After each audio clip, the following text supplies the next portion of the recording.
Mobilisation également des militantes de la Manif pour tous. Aujourd'hui à Paris, une centaine de femmes se sont réunies devant l'Assemblée nationale pour dénoncer le projet de loi bioéthique du gouvernement. Le mouvement a par ailleurs lancé un site internet pour écrire directement au chef de l'État et lui demander de retirer son projet de loi. Écoutez-les. Alors le 8 mars, Journée internationale de la femme, était vraiment le moment d'insister sur la question de la gestation pour autrui, la pratique des mères porteuses, puisqu'elle avance malheureusement chaque jour davantage en France.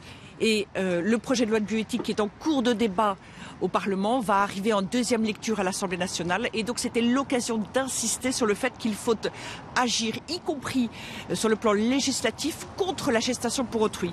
Alors que malheureusement, dans le cadre du projet de loi de bioéthique, pour le moment, il y a un petit débat sur l'idée de favoriser la transcription automatique des actes de naissance des enfants des GPA, ce qui faciliterait le recours à des mères porteuses dans d'autres pays. Il n'y a pas de dialogue ouvert.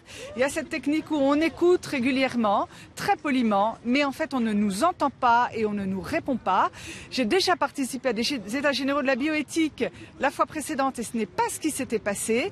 Il y avait un vrai dialogue, il y avait des choses qui avaient été prises en compte et il y avait un travail consensuel, collaboratif, voilà, de toutes les forces qui réfléchissent à ça. C'est pas le cas aujourd'hui.